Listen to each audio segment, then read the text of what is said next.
Hi guys, I'm going to show you how I make my rose cake pops. They're beautiful and totally edible with petals made of modeling chocolate. You'll want to start out making the modeling chocolate first so it can set while you make the cake and cake pops. And note that this is how I do candy melt clay, not to be used with real chocolate. You'll start by melting a 12-ounce bag of candy melts until there are no lumps at all. Then transfer the smooth candy melts into a clean, dry bowl. Add a 1/4 cup of warmed corn syrup. Then you want to gently fold in the corn syrup, making sure to scrape the bottom and sides of the bowl.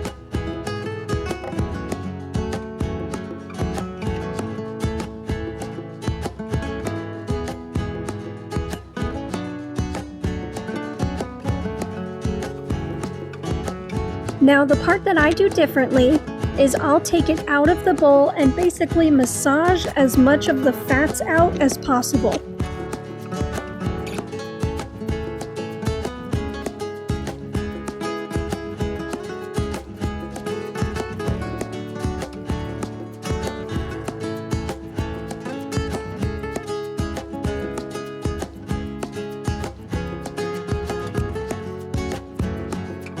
I'm going to sincerely apologize for choosing a red rose, making the red modeling chocolate look sort of like I'm massaging all of the blood out of a heart.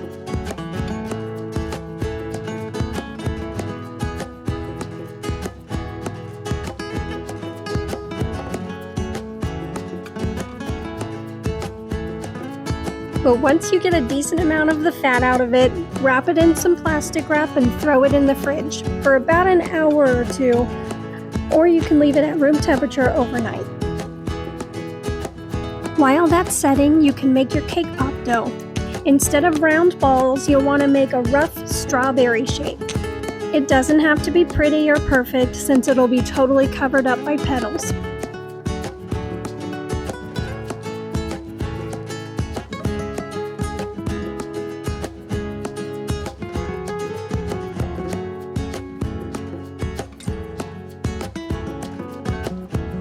I recommend using a green paper straw for a stick. It looks more like a stem and is better equipped to hold up the heavy rose. Then we want to choose the size of the petal cutters. I like to use 3 different sizes. Choose the petal that is roughly the same size as your cake pop, then you'll use the next 2 sizes up.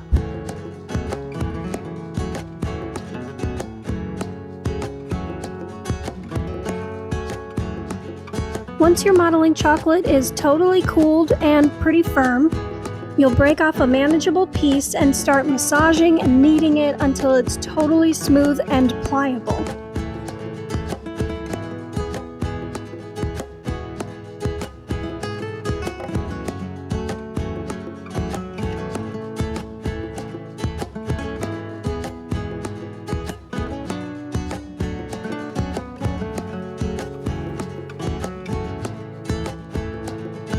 Now I like to take a small amount and smoosh it thin with my fingers and let that sit out for like 15 or 20 minutes. If it's still pretty pliable and doesn't immediately crumble or break apart, then it's good to use. But if it is, then you'll need to add more corn syrup to the whole batch.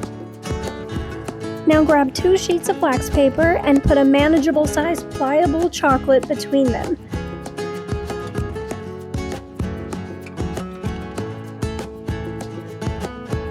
Then roll it out as thin as possible, like 1/8 of an inch.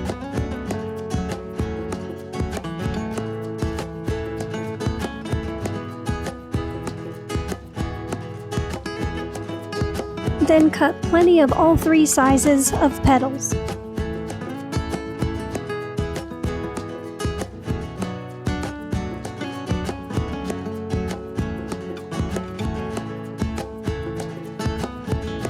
Now we're going to use our rose petal silicone mold and press each petal.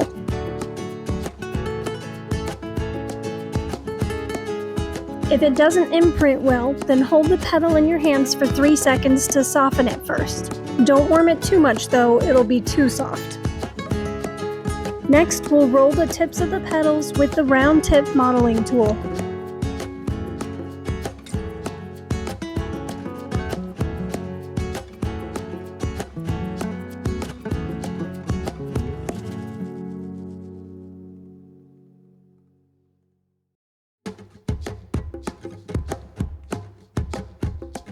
To assemble, we're going to start with the smallest petals and using an edible adhesive like Wilton's Dab and Hold, smear a very small amount over the inside curve of the petal and stick it so it curves around the top of the cake pop.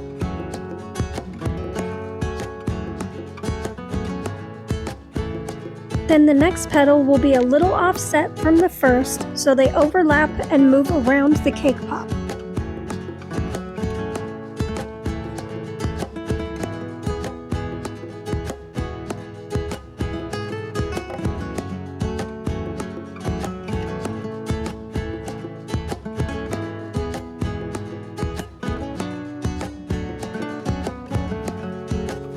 After 4 or 5 petals, it should resemble a rosebud.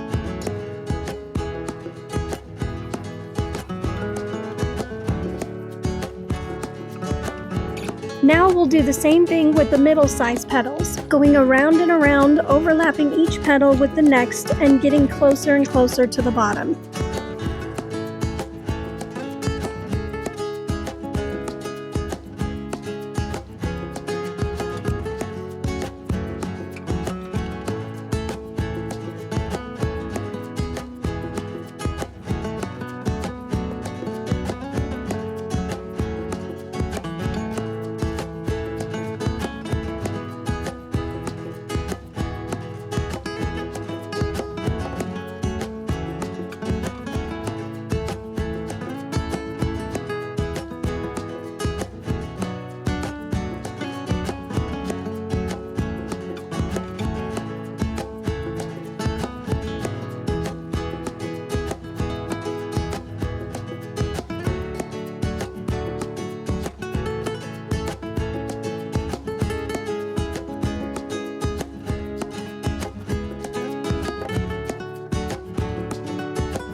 You'll want to make a small batch of green candy clay as well. Then we'll take the snowflake cutter in whatever size you need. I like to roll the points to make them look more like a real sepal.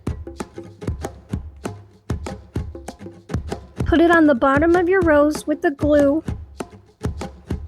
and pinch the tips.